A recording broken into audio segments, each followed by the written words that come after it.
வந்தாரை வாழ வைக்கும் நம்ம சென்னை எப்பவுமே சூப்பர் சென்னை தான். நம் பெருமை நம் பொக்கிஷம். It's hot, it's happening. எங்கள் இதயங்களில் தேசம் இருக்கிறது, உங்கள் இதயங்களில் தேர்தல் மட்டும்தான் இருக்கிறது என்பதை இந்த நாடு தொடர்ந்து பார்த்து கொண்டிருக்கிறது.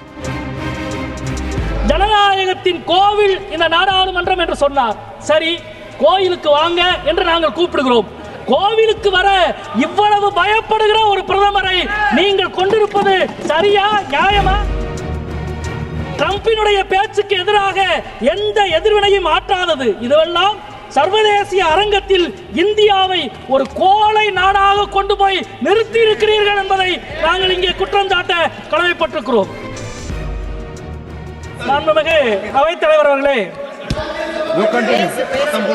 பயங்கரவாத தாக்குதலுக்கு எதிராக இந்த அரசு இந்தியா தொடுத்த எதிர்வினை, அது சார்ந்த ஒரு விவாதத்தை மிகவும் பொறுப்புணர்ச்சியோடு இந்த அவையிலே நடத்துவதற்கு எதிர்க்கட்சிகளாகிய நாங்கள் தொடர்ந்து முயற்சி செய்து கொண்டிருக்கிறோம்.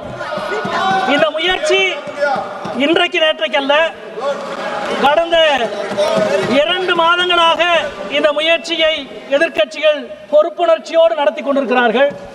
2 மாதங்களாகவும் பொறுப்புணர்ச்சியினால் என்ன என்று விலை கேட்பதை போல ஆளுங்கட்சி தரப்பு தொடர்ந்து வினையாற்றி கொண்டிருக்கிறது. அவற்றினுடைய ஒரு சான்றுதான் இந்த அவையிலும் இப்பொழுது நடந்திருக்கிறது என்பதை முதலிலே நான் பதிவு செய்கிறேன். பாதுகாப்புத்துறை அமைச்சர் இந்த விவாதத்தை துவக்கி வைத்து பேசினார். 2016ஆம் ஆண்டு உரி தாக்குதல் நடந்த பொழுது ஆளுங்கட்சி என்ன சொன்னதோ, 2019ஆவது ஆண்டு பாலக்கோடு தாக்குதல் நடந்த பின்னணியில் ஆளுங்கட்சி என்ன சொன்னதோ அதுவே தான் இன்றைக்கு மீண்டும் இவர்கள் சொல்லி இருக்கிறார்கள். நீங்கள் பேசிய இவ்வளவுக்கும் பிறகு இந்த தீவிரவாத தாக்குதல் பகல்காமில் எப்படி நடந்தது? தாக்குதல் துவங்கி 1.5 மணி நேரத்துக்கு பிறகுதான் ஒரு உதவியோ தகவலோ அரசுக்கு கிட்டியிருக்கிறது என்ற செய்தி எவ்வளவு பெரிய வெட்கக்கேடானது. 3 அடுக்கு பாதுகாப்பின் தோல்வி, ராணுவத்தின் தோல்வி, சிஆர்பிஎஃப் தோல்வி, ஜம்மு காஷ்மீர் காவல்துறையினுடைய தோல்வி, 3னுடைய தோல்வி. இதற்கு யார் பொறுப்பேற்க போவது?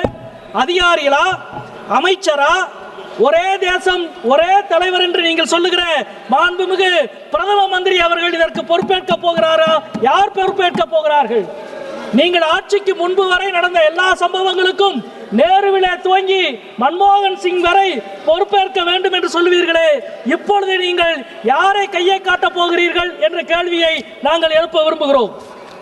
இந்த தாக்குதல் சம்பவம் நடந்த பொழுது சவுதி அரேபியாவிலே இருந்த நம்முடைய மாண்புமிகு பிரதமர் அவர்கள் தங்களது பயண திட்டத்தை குறுக்கிக் கொண்டு உடனடியாக புறப்பட்டார்.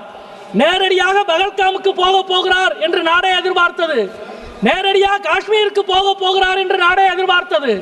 அவர் நேரடியாக பீகாரினுடைய தேர்தல் பேரணிக்கு போனார். எங்கள் இதயங்களில் தேசம் இருக்கிறது, உங்கள் இதயங்களில் தேர்தல் மட்டும்தான் இருக்கிறது என்பதை இந்த நாடு தொடர்ந்து பார்த்து கொண்டிருக்கிறது.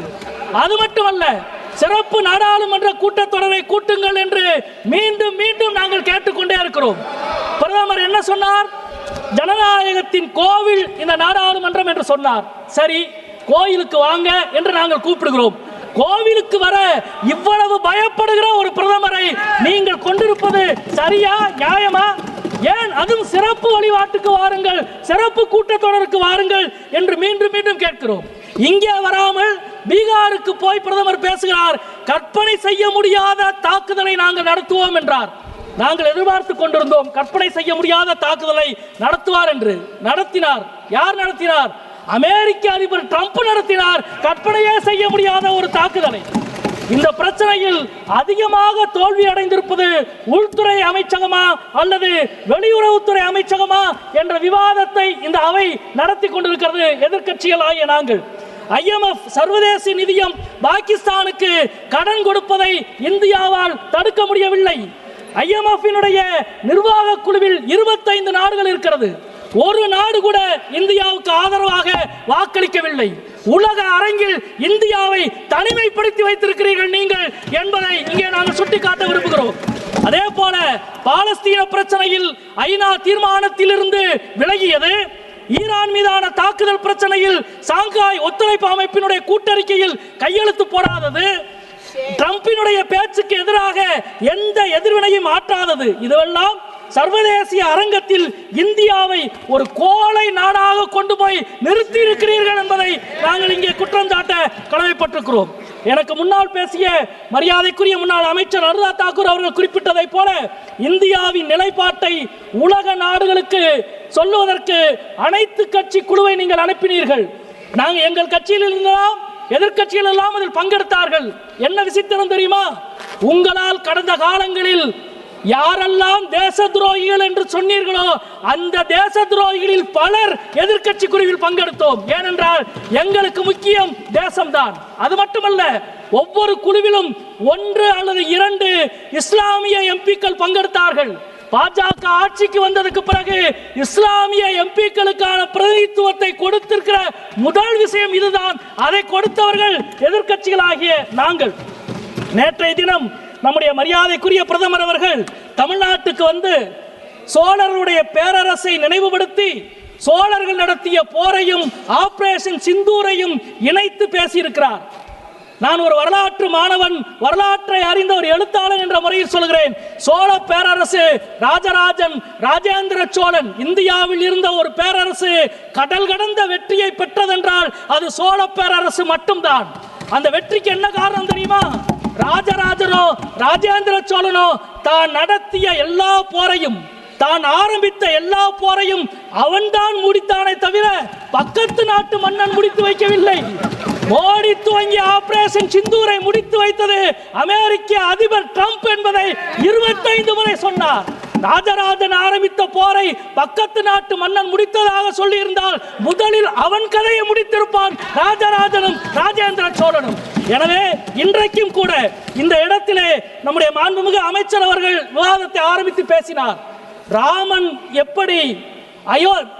எப்படி இலங்கையின் மீது படையெடுத்து ராவணனை கொன்றானோ அதே போல இந்த படையெடுப்பை பிரதமர் நடத்தி இருக்கிறார் என்று சொன்னார். இன்னொரு அமைச்சர் இருந்து சொல்லுகிறார்.